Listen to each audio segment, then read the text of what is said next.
अस्सलाम वालेकुम dear students. अब जो नेक्स्ट टॉपिक है that is laws of electrolysis. Laws of electrolysis.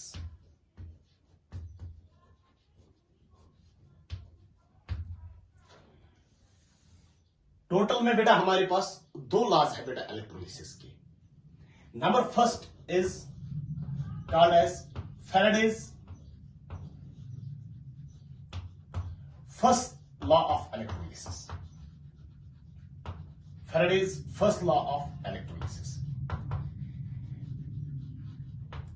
पहले हम बेटा इसका स्टेटमेंट देख लेंगे, फिर इसको हम बेटा डिस्कस करेंगे। ध्यान देना बेटा, Faraday first law of electrolysis क्या कहता है? Weight of substance oxidised or reduced is directly proportional to the charge utilized in the process.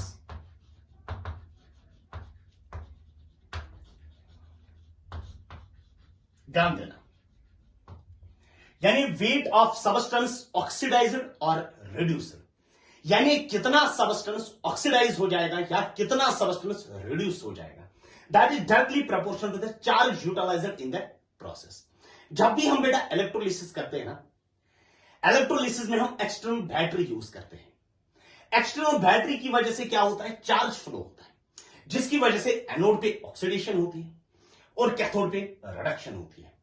अब कितना सबस्टेंस ऑक्सीडाइज हो जाएगा या कितना सबस्टेंस रिड्यूस हो जाएगा, यानी जो W हमारे पास होता है, it is directly proportional to the charge utilised in the process. यानी W जो है, it is the weight of the substance which is oxidized और which is reduced, that is directly proportional. आप कितना चार्ज वहां से पास कर देते हैं।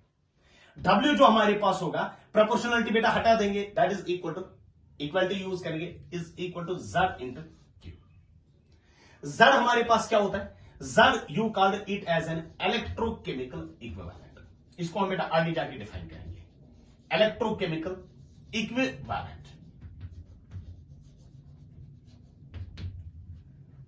W is equal to Z into Q, और Z हमने क्या बोला? Z is equal to electrochemical equivalent. अब जो चार्ज होता है ना, ये जो Q होता है चार्ज, ऑलरेडी आपको पता है बेटा कि जो Q होता है, Q that is charge, that is current जो होती है, I that is equal to charge divided by time. ये होता है ना, current is equal to charge divided by time. तो Q किसके बराबर आ जाएगा? I into T. You can write it as W is equal to, which implies that W is equal to Z into I into T. I क्या है? Current, और T क्या है? टाइम, और ये टाइम होना चाहिए किसमें बेटा? सेकेंड्स में। ध्यान दें,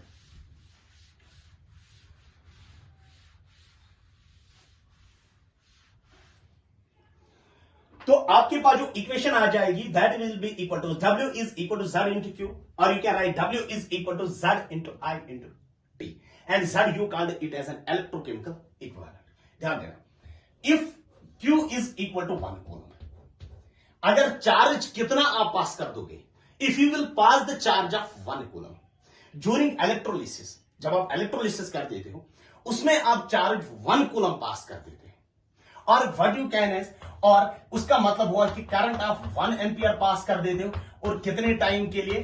1 सेकंड के लिए।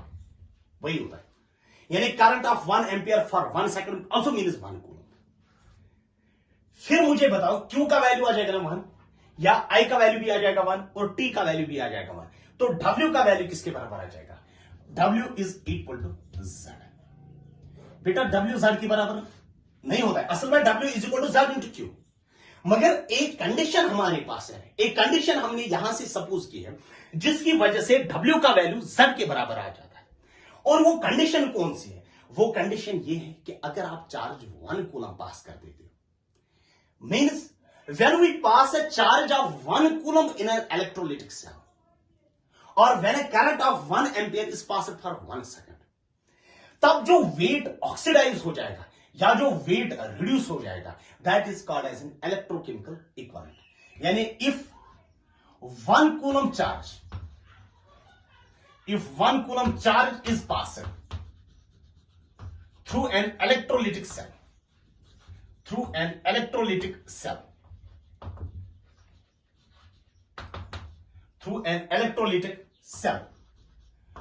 weight oxidized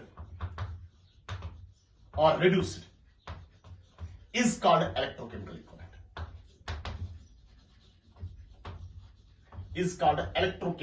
equivalent.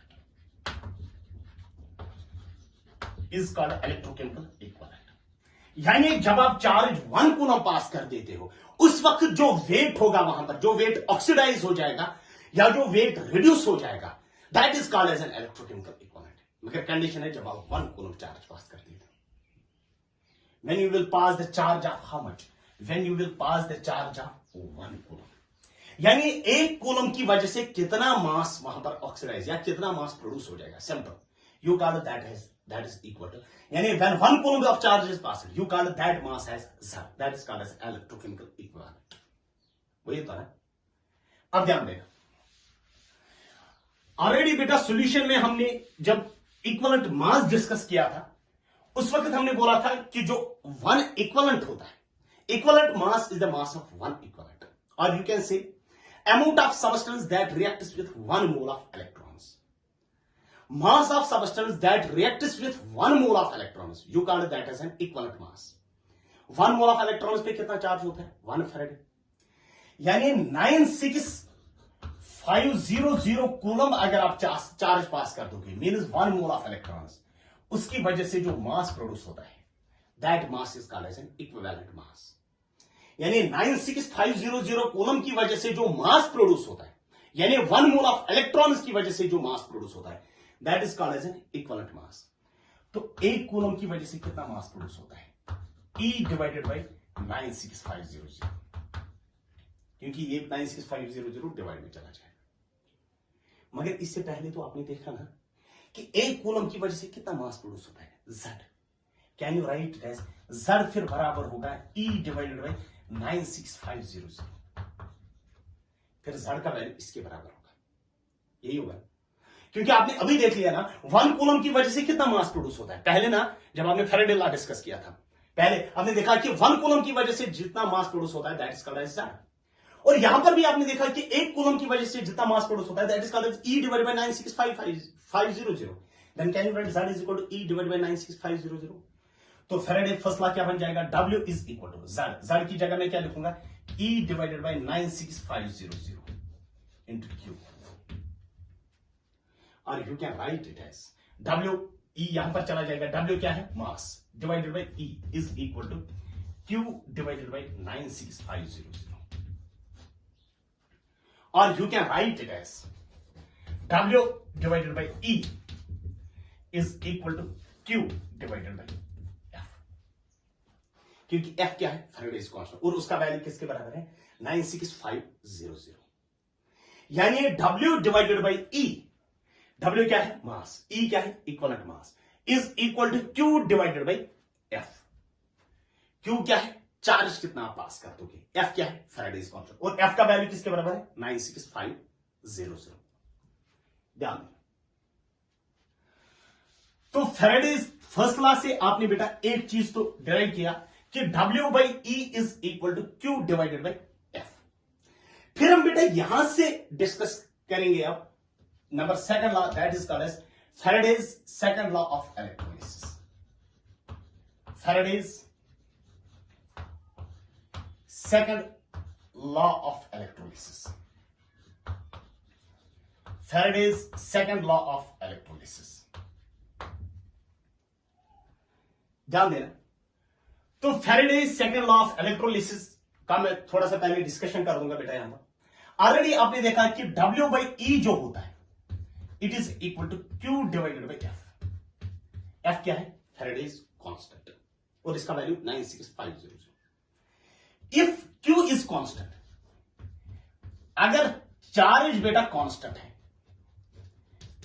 अगर चार्ज कांस्टेंट है तो constant divided by constant, it is also constant. तो can you write it as W by E is equal to constant, फिर W by E क्या होगा, फिर W by E कॉन्स्टेंट होगा। यानी W क्या है, मास, E क्या है, equivalent mass, given mass divided by equivalent mass, that is called as number of equivalents. तो can you write it as number of equivalents will become constant. अब number of equivalents बेटा कब constant होंगे, जब charge constant होगा।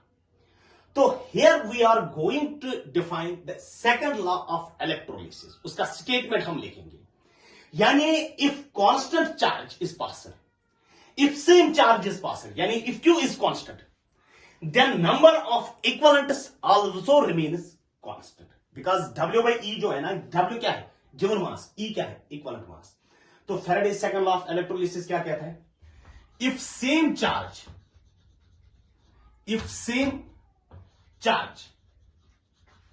is passed through different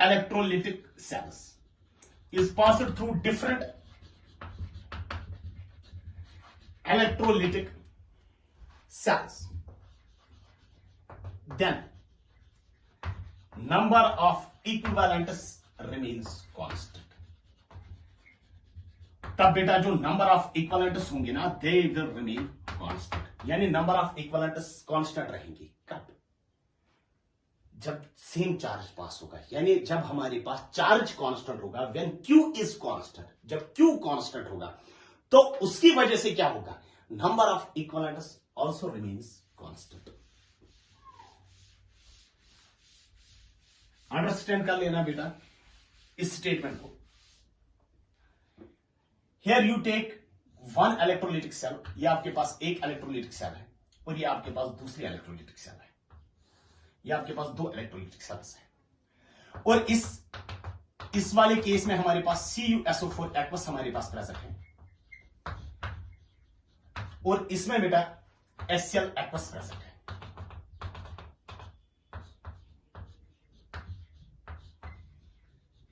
here CuSO4 aqueous present है और यहां पर क्या प्रेजेंट है, HCl एक्वस। और जो ये वाला केस हमारे पास है, इसमें भी हम बेटा यहां पर दो इलेक्ट्रोड्स डिप कर लेते हैं, यहां पर भी बेटा दो इलेक्ट्रोड्स डिप कर लेते हैं, and you will connect them with a battery. हम बेटा एक बैटरी कनेक्ट कर लेते हैं और इन दो को बेटा हम इंटरनली कनेक्ट कर देते हैं। ऑब्वियसली बेटा यहां पर बेटा पॉजिटिव होगा, यहां पर नेगेटिव, तो यहां पर पॉजिटिव आ जाएगा, यहां पर क्या आ जाएगा, नेगेटिव। अगर आप देखोगे CuSO4 में, अगर आप देखोगे CuSO4 में एनोड पे O2 गैस प्रोड्यूस होता है और कैथोड पे कॉपर प्रोड्यूस होता है। यहां पर जो एनोड पे होता है Cl2 गैस प्रोड्यूस होता है और कैथोड पे H2 गैस प्रोड्यूस होता है। ध्यान देना। तो अगर आप देखोगे ना, सेम बैटरी आपने कनेक्ट की ना, सेम बैटरी कनेक्ट करने का मतलब है, और अगर आप देखो ये सीरीज में हमारे पास, यानी same charge is passed through these two electrolytic cells. जब सेम चार्ज हम पास कर देते, because the two electrolytic cells are connected in series, तो उसकी वजह से क्या होगा, अब एक चीज तो हमारे पास होगा कि जो number of, when the same charge is passed, जब सेम चार्ज हम पास कर देंगे तो number of equivalents remains constant, यानी number of equivalents of O2 will become equal to number of equivalents of copper is equal to number of equivalents of Cl2 is equal to number of equivalents of H2, यानी number of equivalents of O2 is equal to number of equivalents of copper is equal to number of equivalents of Cl2 is equal to number of equivalents of H2।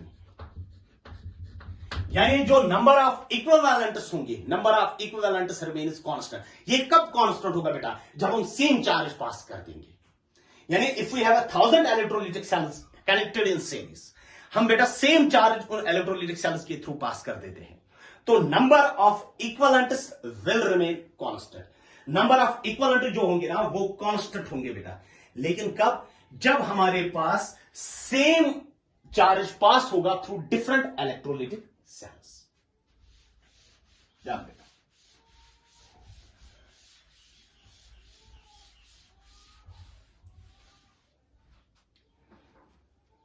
फिर हम बेटा पहले मैं यहां पर एक important point देखूंगा, फिर उसके बाद हम बेटा क्वेश्चन डिस्कस करेंगे।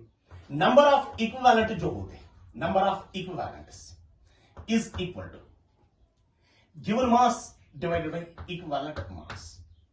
ये तो आपको पता ही इज इक्वल टू, मगर फैराडेज लॉ से आपको पता चला कि W बाई E जो होता है is equal to Q by F।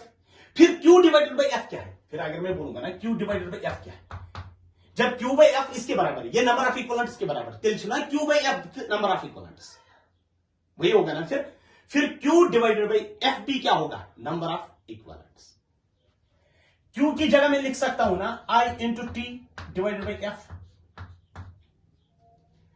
Q की जगह में मैंने क्या लिखा बेटा? I into T divided by F is equal to number of equivalents के लिए और एक इक्वेशन आपके पास है, that is normality into volume. मगर वॉल्यूम किसमें होना चाहिए? In litres.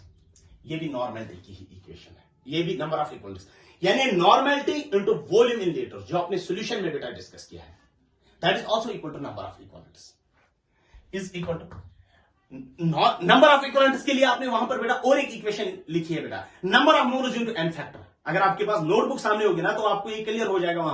वहां पर आपने और एक स्टेट वहां पर लिखा था, number of equivalents is equal to number of moles into n factor, number of moles into n factor.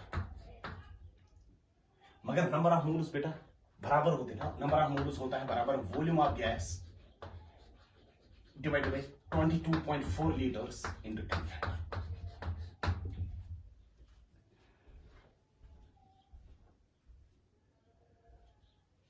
तो अगर आप देखोगे ना, number of equivalents is equal to W by E is equal to Q by F, I by T F।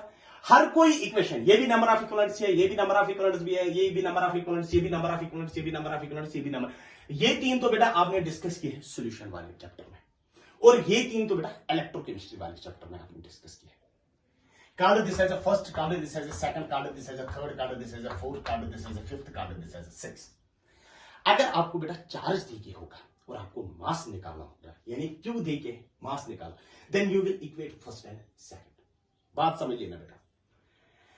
अगर आपको बेटा current देके है, टाइम देके है, आपको बेटा मास निकालना है, तो आप फर्स्ट करंट देके और टाइम देके आपको मास कैलकुलेट करना है बेटा, then you will equate first and third.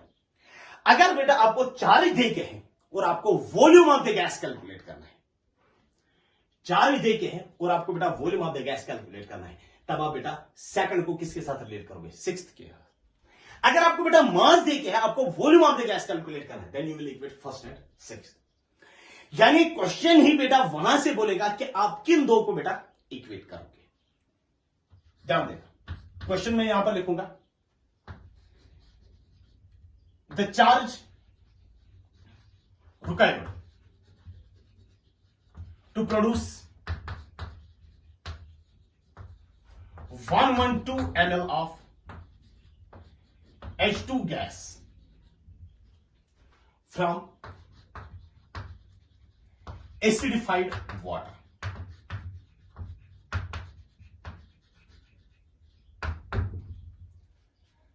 ध्यान देना बेटा, the charge required to produce 112 ml, यानी वहां से क्या देके है बेटा? 112 ml ऑफ H2 गैस, यानी वॉल्यूम ऑफ द गैस देके। वॉल्यूम ऑफ द गैस कितना है? 112 ml, यानी volume of the gas is equal to 112 ml। फिर ये 224 लीटर्स है ना, you can convert this into ml, that becomes equal to 22400 ml। यानी फिर आप अगर आप देखोगे वॉल्यूम ऑफ द गैस देके और आपको चार्ज कैलकुलेट करना है, तो आप क्या सिंपली बोल दोगे? You write it as Q divided by F। आप फिर सेकंड और सिक्स्थ को इक्वेट करोगे। Q divided by F is equal to volume of gas divided by, ये लीटर्स में ना, क्योंकि वहां से गैस मेरा एमएल्स में है, तो सिंपली बेटा you can write it as 22.4 litres multiply by n factor. आपको क्या कैलकुलेट करना है? Q divided by F is equal to volume of the gas कितना है? 112 मगर ml, फिर डिनोमिनेटर में भी हम ml में ही लेंगे, 22400 मल्टीप्लाई बाई हाइड्रोजन जो होता है, हाइड्रोजन एटम, एक हाइड्रोजन एटम, इसका एन फैक्टर 1 होता है क्योंकि इसकी वैलेंसी 1 होती है। और जो H2 होता है ऑब्वियसली उसका एन फैक्टर 2 होगा, क्योंकि एक हाइड्रोजन का जब 1 है, अगर 2 होंगे तो ऑब्वियसली 2 होगा। 2 2 आर 4, 2 1 आर 2, 2 1 आर 2, यानी दिस यहां पर क्या बचेगा 100, यानी Q divided by F is equal to 1 divided by 100। तो Q का वैल्यू किसके बराबर आ जाएगा 9, F तो इस साइड चला जाएगा, that becomes equal to 1 by 100 into F। F का वैल्यू बेटा 96500 डाल दो, तो इट विल बिकम Q का वैल्यू बेटा किसके बराबर है 965 कूलम्स के बराबर आ जाएगा।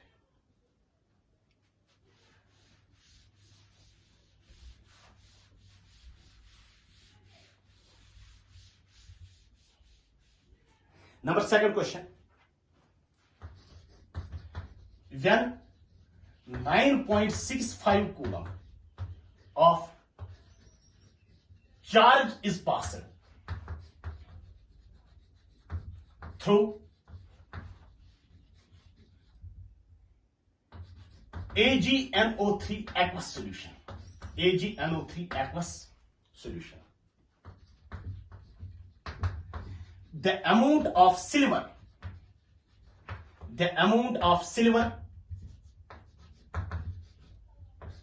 का जो एटॉमिक नंबर है that is equal to 108। The amount of silver deposited is, कितना सिल्वर वहां पर बेटा डिपॉजिट हो जाएगा, ये क्वेश्चन हमारे पास। When 9.65 कूलम ऑफ चार्ज देके द अमाउंट ऑफ सिल्वर, यानी कितना सिल्वर डिपॉजिट हो जाएगा, यानी you have to calculate the mass of silver. Silver का एटॉमिक नंबर क्या है 108, इसका n फैक्टर 1 होता है बिकॉज Ag फॉर्म्स Ag+1। तो अगर आप देखोगे यहां पर AgNO3 है ना, तो सिल्वर का ऑब्वियसली इट इज Ag+2, तो ऑब्वियसली बेटा n फैक्टर किसके बराबर होता है, एटॉमिक मास जो है 108 डिवाइडेड बाय n फैक्टर कितना है 1, equivalent mass will be equal to 108। जब इसका Z यहां पर बेटा एटॉमिक नंबर याद रखना बेटा, this Z is atomic number, ये इलेक्ट्रोकेमिकल इक्विवेलेंट नहीं, तो मैं यहां पर लिखूंगा एटॉमिक नंबर जो सिल्वर का है 108, और इसका इक्विवेलेंट मास भी क्या होगा 108। तो देन यू कैन इक्वेट, अगर आप देखोगे आपको बेटा इक्विवेलेंट मास सिल्वर का पता है कितना है 108, मास कैलकुलेट करना है, चार्ज देके है, F का वैल्यू भी पता है, then you can equate first and second, then you can write it as W/E is equal to Q/F। W calculate करना है mass of silver divided by equivalent mass कितना है सिल्वर का 108 इज इक्वल टू चार्ज कितना देखे 9.65 divided by F का value कितना है 96500। यहां से बेटा 2 के बाद बेटा 0 है, 2 0 नीचे आ जाएंगे, तो obviously W divided by 108 is equal to 965 divided by 96500 और ऊपर से बेटा और 2 0 आ जाएंगे, it becomes equal to 96 10 raise to power 1 2 3 4, तो 108 बेटा इस साइड चला जाएगा, तो W will become equal to 108 divided by 1 2 3 4, or you can write it as 108 divided by 10 raised to power 4, you can write it as it is equal to 108 into 10 raised to power -4 मगर क्या होंगे grams. तो उतार देना बेटा जल्दी से इसको,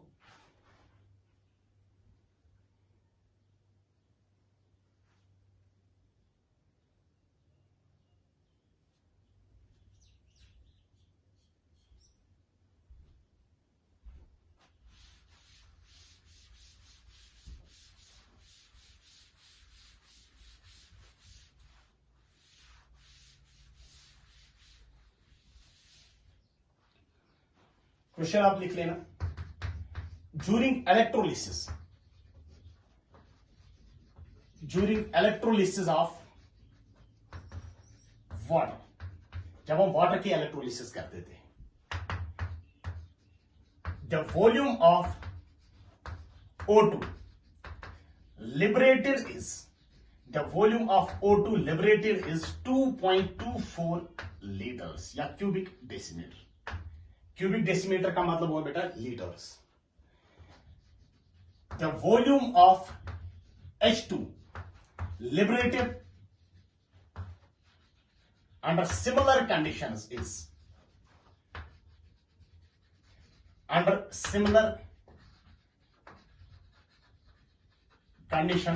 will be। तो अगर आप एक चीज देख लोगे बेटा, the volume of O2 liberated is this, यानी अगर आप देखोगे ना ड्यूरिंग इलेक्ट्रोलिसिस, वाटर की इलेक्ट्रोलिसिस कर देते हैं तो H2 गैस और O2 गैस प्रोड्यूस होता है। H2 कितना प्रोड्यूस होता है, O2 कितना प्रोड्यूस, अगर हम देखेंगे ना सेम चार्ज पास कर देते हैं तो can you simply write it as number of equivalents of H2 will be equal to number of equivalents of O2. Number of equivalents of H2. Can you write it as volume of H2 divided by 22.4 liters multiplied by n factor is equal to volume of O2 divided by 22.4 liters multiplied by n factor. n factor. Volume of H2 आपको calculate करना है. The volume of H2 liberated under the similar conditions here. That is volume of H2 divided by. तो 22.4 litres and 22.4 litres बेटा यहां पर cancel out हो जाएगा. Volume of H2 into n factor. N factor किसके बराबर है, H2 का 2 is equal to volume of O2. O2 कितना लिबरेट होता है, 2.24 लीटर्स. 2.24 लीटर्स क्योंकि क्यूबिक डेसीमीटर का मतलब होता है लीटर. इंटू एक ऑक्सीजन जो होता है उसका एन फैक्टर होता है 2. एक ऑक्सीजन, एक इस ऑक्सीजन उसका एन फैक्टर था 2. O2 का कितना होगा फिर 4. Can you write it is 2 1 r 2 2 r. तो volume of H2 will be equal to 2 4 r 8 2 2 r 4 2 2 r 4 4.48 litres या 4.48 क्यूबिक डेसीमीटर्स. तो इससे बेटा आप कोई भी क्वेश्चन सॉल्व कर लेते हो, प्रोवाइडेड जो आपके पास नंबर ऑफ इक्विवेलेंट जो है वो आपको पहले ये अंडरस्टैंड होना चाहिए कि how we can utilise that equation. उस इक्वेशन को हम कैसे यूटिलाइज कर सकते हैं वहां पर. नेक्स्ट टॉपिक जो है बेटा दैट इज करोजन. करोजन पहले हम बेटा डिफिनेशन लिखेंगे करोजन की. It is a redox reaction. जो करोजन होता है ना, it is a redox reaction in which metal is exposed to O2, CO2 and moisture. moisture का मतलब हुआ बेटा H2O to form oxides, carbonates and hydroxides. तो अगर आप देखोगे जो करोजन हमारे पास होता है, करोजन सिंपली एक रेडॉक्स रिएक्शन होती है जिसमें मेटल किसके साथ रिएक्ट करता है, O2 के साथ, कार्बन डाइऑक्साइड के साथ, मॉइस्चर के साथ, यानी वाटर के साथ क्या बना देता है, ऑक्साइड बना देते हैं, कार्बोनेट्स बना देते हैं, हाइड्रोक्साइड बना देते हैं. याद रख लेना बेटा, जिस मेटल का एसआरपी वैल्यू कम होगा, metal with lower SRP value, lower SRP value, जिस मेटल का एसआरपी वैल्यू कम होगा उसका करोजन जो होता है ना, ग्रेटर करोजन, उसका करोजन ज्यादा होता है. जिस मेटल का एसआरपी वैल्यू क्या होगा, कम होगा. एसआरपी वैल्यू मेटल का कम तो ऑब्वियसली करोजन उसका क्या होगा, ज्यादा. एसआरपी वैल्यू कम होने का मतलब है वो ज्यादा रिएक्टिव मेटल हमारे पास है. करोजन अगर हम देखेंगे ना, जो करोजन होता है किसका, corrosion of iron, that is what is called as, उसी को हम बोलते हैं बेटा रस्टिंग. यानी रस्टिंग जो होता है ना, rusting is the corrosion of iron. और जो रस्ट होता है, रस्ट की फॉर्मूला क्या होती है बेटा, Fe2O3 dot x times water. It is the formula of the rust. यानी रस्ट हमारे पास होता है Fe2O3 dot x times water. पहले हम देखेंगे मैकेनिज्म ऑफ रस्टिंग. और वो मैकेनिज्म बेटा अगर आप देखोगे टेक्स्ट बुक ने वो डिस्कस की है through electrochemical cell theory. Mechanism of rusting, mechanism of rusting by electrochemical cell theory. यानी उसमें एक जगह पे ऑक्सीडेशन होते हैं और दूसरी जगह पे क्या होते हैं, रिडक्शन होती है. ध्यान देना. मैकेनिज्म ऑफ करोजन जो होता है, अंडरस्टैंड कर लेना बेटा. ट्वाइस आयरन जो होता है, आयरन की ऑक्सीडेशन होती है and it gives twice Fe2 positive plus 4 electrons. ये पहली रिएक्शन वहां पर होती है। और अगर हम देखेंगे O2 जो होता है, ऑक्सीजन भी अवेलेबल, क्योंकि जो करोजन होता है वो इन प्रेजेंस ऑफ एटमॉस्फेयर होता है और वहां पर मॉइस्चर होता है। जब भी रस्टिंग होती है ना, याद रखना है इस बात को, एक तो ऑक्सीजन प्रेजेंट होना चाहिए और दूसरा बेटा मॉइस्चर यानी वाटर प्रेजेंट होना चाहिए। O2 जो होता है, O2 reacts with H2 H positive 4 times H positive plus 4 electrons जो यहां से प्रोड्यूस होते हैं। It gives twice H2O। अगर आप देखोगे यानी रस्टिंग जब भी होती है ना, यानी यहां पर तो बेटा 4 इलेक्ट्रॉन्स तो प्रोड्यूस होते हैं, वो इलेक्ट्रॉन्स बेटा यहां पर कंज्यूम होते हैं दूसरी रिएक्शन में। अगर ये ऑक्सीडेशन है, ये रिडक्शन है, यानी यहां पर बेटा H पॉजिटिव, यानी the solution will be acidic. अगर वो सॉल्यूशन वहां पर बेसिक होगा, then rusting will not occur. यानी एक चीज तो बेटा क्लियर है, if the solution, if the water, अगर आप वाटर यूज करोगे, if the water is basic, then solution, then the rusting will not occur, क्योंकि रस्टिंग में बेटा H पॉजिटिव पार्टिसिपेट करता है, यानी H पॉजिटिव मीन एसिडिक बेटा पार्टिसिपेट करता है, यानी if the solution is basic, the rusting will not occur. 4 electrons and 4 electrons will get cancel out. It is oxidation and it is reduction. तो overall reaction क्या होगी, twice Fe plus O2 plus 4 times H positive gives twice Fe2 positive plus 2 times water. यही आपके पास। अगर हम देखेंगे अब यहां पर क्या प्रोड्यूस होता है बेटा, अब यहां पर बेटा Fe2 पॉजिटिव प्रोड्यूस होता है, ध्यान देना। अब ये जो ट्वाइस Fe2 पॉजिटिव होता है, ये बेटा रिएक्ट करता है 4 टाइम्स वाटर के साथ। It gives Fe2O3 plus 8 times H positive, यानी Fe2O3 twice Fe2 positive. Fe2 positive बेटा वाटर के साथ रिएक्ट कर देता है, तो क्या बना देता है, Fe2O3 प्लस 8 टाइम्स वाटर। ध्यान देना, अगर आप देखोगे ये Fe2O3 जो होता है, Fe2O3 जो होता है, it further reacts with water to form Fe2O3 dot X times water, and ये जो यहां पर बनता है, you call it as a rust. अगर मेरा बैलेंस करने की जरूरत पड़ी कहीं पे तो खुद ही बैलेंस कर लेना। तो Fe2O3 plus water it gives Fe2O3 dot X times water. एक चीज तो मैंने बेटा आपको पहले ही बोला कि अगर सॉल्यूशन बेसिक होता है, क्योंकि अगर आप देखोगे ना पूरे रस्टिंग प्रोसेस में H पॉजिटिव अपियर होता है, अगर सॉल्यूशन बेसिक होगा देन रस्टिंग विल नॉट आकर, तब तो बेटा रस्टिंग नहीं हो जाएगी वहां पर।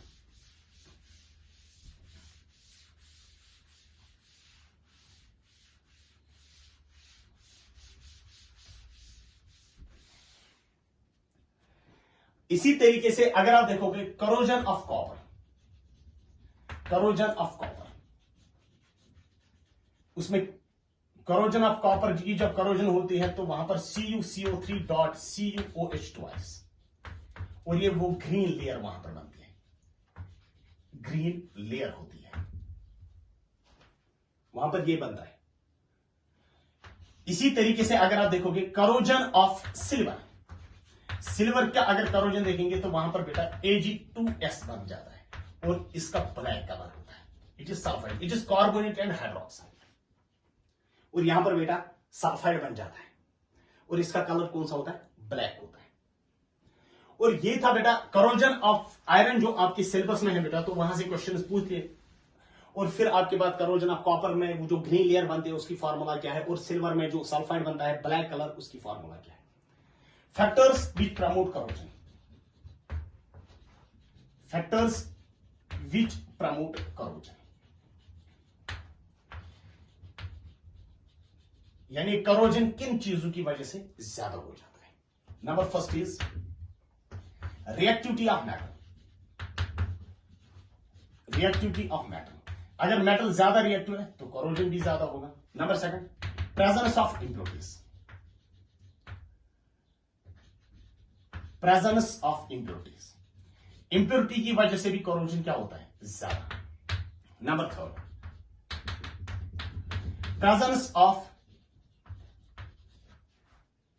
O2 एंड मॉइस्चर, उसकी वजह से भी कोरोजन ज्यादा होता है। Number 4, strains on the metal. Strains on metal, strain की वजह से जो होती है ना, एक थ्योरी हमारे पास है लोकल सेल थ्योरी, और वो बेटा हमारे सिलेबस में नहीं है, हमारे पास खाली इलेक्ट्रोकेमिकल सेल थ्योरी है जो हमने डिस्कस किया वहां पर। Number 5, presence of electrolyte. Presence of electrolyte, इन की वजह से जो कोरोजन होता है ना, इनकी वजह से कोरोजन ज्यादा हो जाता है। ये जो मैंने फैक्टर्स यहां पर लिखे हैं।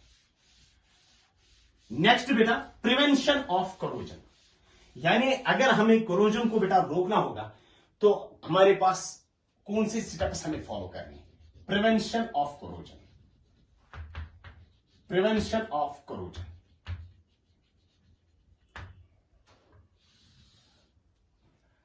प्रिवेंशन ऑफ कोरोजन, पहले ही आपने देखा कि अगर हमारे पास व्हाट यू कॉल है, अगर हम कोरोजन ऑफ आयरन की बात करेंगे, रस्टिंग की बात करेंगे, अगर सॉल्यूशन हमारे पास अल्कलाइन है, अल्कलाइन सॉल्यूशन का मतलब हुआ कि H+ बेटा कंज्यूम हो जाएगा, तो कोरोजन तो डेफिनेटली नहीं होगा। तो पहला जो है that is using alkaline phosphates and alkaline chromates. अगर हम अल्कलाइन फॉस्फेट्स और अल्कलाइन क्रोमेट्स लेंगे तो उसकी वजह से बेटा कोरोजन स्टॉप हो जाता है। Alkaline phosphates and alkaline chromates. Number 2 जो आपको ऑलरेडी पता है दैट इज यूजिंग पेंट्स और ग्रीस। उसकी वजह से क्या होता है, अगर हम पेंट और ग्रीस यूज करेंगे ना, उसकी वजह से मेटल बेटा ऑक्सीजन और मॉइस्चर के साथ कांटेक्ट में नहीं आता है, और वो जो मेटल वहां पर होता है, जब मेटल बेटा O2 या वाटर के साथ कांटेक्ट, अगर हम आयरन की बात करेंगे, अगर हम आयरन को बेटा पेंट करेंगे ऊपर से, अब जो आयरन होगा it will not come in contact with किसके साथ, O2 के साथ और वाटर के साथ, जिसकी वजह से बेटा वहां पर कोरोजन क्या हो जाएगा, कोरोजन नहीं हो जाएगा वहां पर। Number 3 is cathodic protection.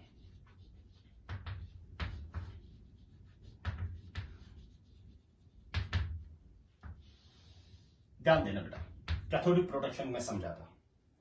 Suppose बेटा ये आयरन है, आपको पता है कि आयरन की डेफिनेटली क्या हो जाएगी, ऑक्सीडेशन हो जाएगी। हम क्या कर लेते हैं, हम इस आयरन को बेटा वायर के साथ कनेक्ट कर देते हैं। सपोज यहां पर मैं मैग्नीशियम लेता हूं, यानी इस आयरन को मैं बेटा वायर के साथ किसके साथ कनेक्ट कर देता हूं, मैग्नीशियम के साथ। आयरन जब इस वाली केस में होगा, जब आयरन ऐसे होगा ना, तो डेफिनेटली बेटा आयरन की कोरोजन हो जाएगा। आयरन तो बेटा रस्टिंग वहां पर आयरन की डेफिनेटली हो जाएगी। हम क्या बोल देते हैं, हम बोल देते हैं कि नहीं, आयरन का जो कोरोजन है ना, rusting of iron should not आकर। तो हम क्या कर लेते हैं, हम इस आयरन को बेटा वायर के साथ कनेक्ट कर देते हैं, और यहां पर बेटा हम सपोज मैग्नीशियम लेते हैं। अब जब हमने इसको मैग्नीशियम के साथ दिया ना, ध्यान देना, तो एक चीज तो अब देखा, मैग्नीशियम और आयरन बेटा अब इन कांटेक्ट में आ गई है। यानी जो मैग्नीशियम और आयरन में अगर आप देखोगे ना, मैग्नीशियम इज हाईली रिएक्टिव। यानी अगर मैग्नीशियम और आयरन में देखोगे ना, जो मैग्नीशियम हमारे पास होगा, मैग्नीशियम की डेफिनेटली हो जाएगी ऑक्सीडेशन जब ये आयरन के साथ, क्योंकि अब तो कंपटीशन आ जाएगा। अब जो ज्यादा रिएक्टिव होगा उसी की ये ऑक्सीडेशन हो जाएगी। यानी जो मैग्नीशियम होगा, मैग्नीशियम की क्या हो जाएगी, ऑक्सीडेशन। यहां पर इलेक्ट्रॉन्स प्रोड्यूस हो जाएंगे, और यहां पर आयरन की क्या हो सकती है, रिडक्शन। कोरोजन में मेटल का क्या हो सकता है, कोरोजन जब भी होता है ना, उसमें मेटल की ऑक्सीडेशन होती है। तो यहां पर अगर आप देखोगे जो आयरन हमारे पास है, आयरन की बेटा reduction, and reduction of iron is not a corrosion. यहां पर अगर Fe2+ किसी तरीके से बन रहा होगा ना, तो वो बेटा रिड्यूस हो जाएगा इनटू आयरन। यानी यहां पर आपने बेटा आयरन को, यानी जिस मेटल को आपको बचाना है बेटा कोरोजन से, उसको आपको कनेक्ट करना है किसी और मेटल के साथ, और जो मेटल आप यूज करोगे, यानी ये वाला जो होगा ना, ये वाला बेटा कंज्यूम हो जाएगा, ये वाला मेटल कंज्यूम हो जाएगा यहां पर।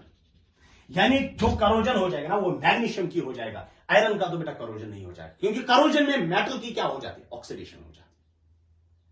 यानी the metal which is to be protected is made cathode, उसको हम कैथोड बना देते हैं, एंड यू कॉल, क्योंकि कैथोड पे, and you call this protection as cathodic protection. इसको हम बेटा बोल देते हैं कैथोडिक प्रोटेक्शन।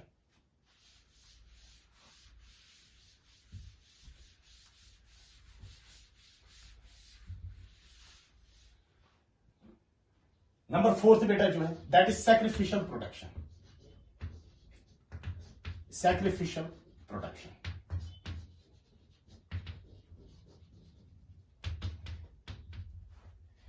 वो होता है covering of metal with highly reactive metal, with highly reactive metal.